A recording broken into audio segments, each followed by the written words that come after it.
So we are in our third installment of our Meet the Music Team segment. And Danielle, we get to hang out with you today. So excited about this time. You have been on staff here at Trinity for a year and a half. It was the fall 2019, I believe. And since then, you have jumped into so many different capacities, one being our next-gen worship culture. You're on our communications team. You are our vocal director for our weekends. You work with our singers. You are such a blessing to us. And we want to get to know you a little bit more. You started to follow Jesus at a young age. You also began your music journey early in life. How did you get started out in that? Yeah, so I started playing piano at the age of 6, taking lessons. I started singing and helping with my elementary school's worship team. Yes. And then I got involved with my church and youth worship teams after that. And after high school, I went to a creative arts evangelism program and did a 3-week intensive, a 3-month program, and then a year-long internship. I didn't actually take any singing lessons until my early 20s. Really? So don't be like me, singers. Do it now. That's right. Start young. And then I ended up teaching piano and vocals for 3 years before moving out here to be a part of the music department. And crazy story, when you were in Ontario, you and I both actually served at the same church. That's Yes. where we first met. And then you moved out to here. You moved out to Kelowna, and we just realized we'd be crazy not to bring you onto the team. Hey, so we are going to dive in very fast here. Are you ready? So ready. There's just so much gold in your story that has brought you to where you are today. And we've heard that you love Jesus and you're a musical guru.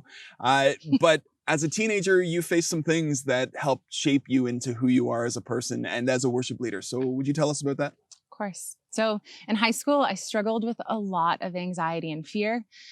So one example is, for no apparent reason, I had a fear of being home alone. I remember being home one night while my parents were away on vacation and having this sudden realization that my brother hadn't come home yet and I was alone. So fear just overtook my whole body. I was overwhelmed. I completely broke down until he got home. And this happened in different ways multiple times throughout my teens.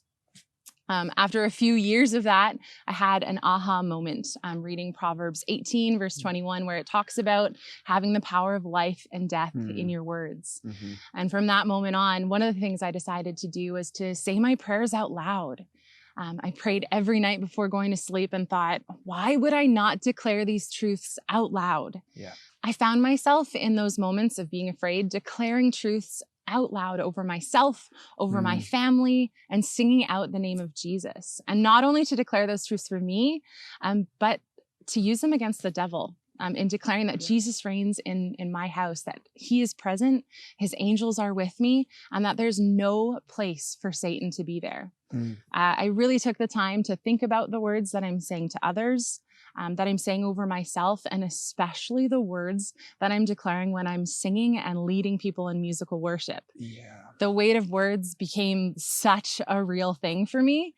And I still constantly think about that verse and that new understanding to this day. Yeah, it's exactly this process that you go on that makes you a phenomenal worship leader, Danielle. You are incredibly intentional and yet courageous in your leadership. This is actually something that we as worship leaders don't get to share with people too often. Can you share your philosophy of leadership with us? When Danielle is leading us in musical worship, what process have you gone on first? Yeah, so one of the things is we can't take someone somewhere that we haven't been ourselves. So I can't expect to lead worship and create an atmosphere for people to go to a place where I actually haven't been myself. If I'm not spending time on my own, by myself, entering into his presence, I have no place trying to lead other people there. Wow. Yep. There's something so raw and real about one voice, one heart reaching out, crying out to be in connection with God. Because he wants to meet with us. He wants to speak to us. He's constantly thinking about us, and he's singing over us. And there's something so beautiful that happens when we take the time to meet with him, to speak to him, to sing to him. Yeah. We join with him and with heaven. We join the declaration of he is holy. And we start to come into alignment with his perfect will by aligning our hearts with his. Danielle, there's a song that you have been resonating with for a long time. Yeah. So we'll introduce it in just a second, but before we do, would you set the stage for us? Would you give us a picture of what's going on in your life that caused this song to resonate with you? Yeah. So music and worship leading had become my identity.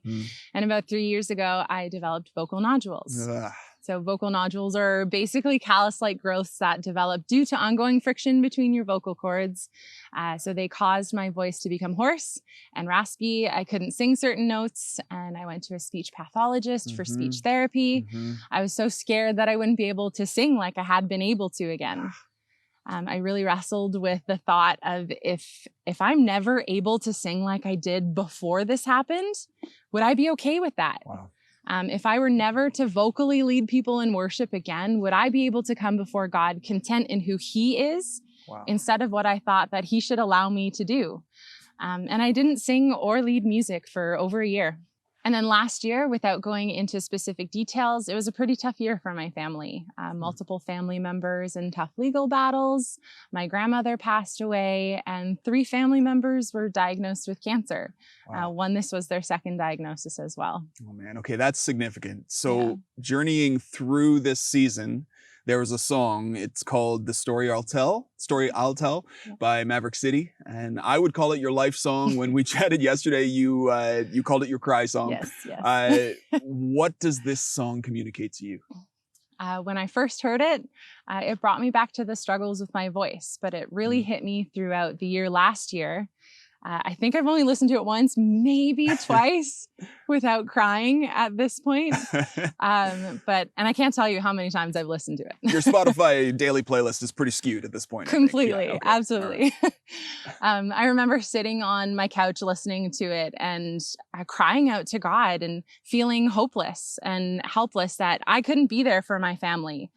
Feeling alone because I was so far away from them, and just coming before Him with big feelings that I didn't really know what to do with. And when I didn't have words, I could just hear Him say over and over and over again that I am here, I am with you, and I am enough. Wow. You know what? I'm so glad that you're sharing this as part of your story, because this is a message that we all need to hear, especially in these crazy days. Yeah, it hits a real and raw place for me. Choosing to declare these truths, that He is here right now and always, even when I can't see Him, that He has ultimately won the battle, that He is enough. And choosing to believe that despite what is happening right now, that eventually I'll look back and see how present He was, that He was right in the middle. With some of the things I've mentioned, I'm already able to do that, but others aren't there yet. But I'm going to choose to believe and to continue declaring that. Yeah, Danielle, that's a journey that we are all on. We so appreciate your heart, your leadership, your presence on our team and our weekends. Thank you for sharing some of your heart with us today. Of course. Now, you're going to sing this song for us, yes? Yes. All right, so we'll see if we make it through. This is The Story I'll Tell.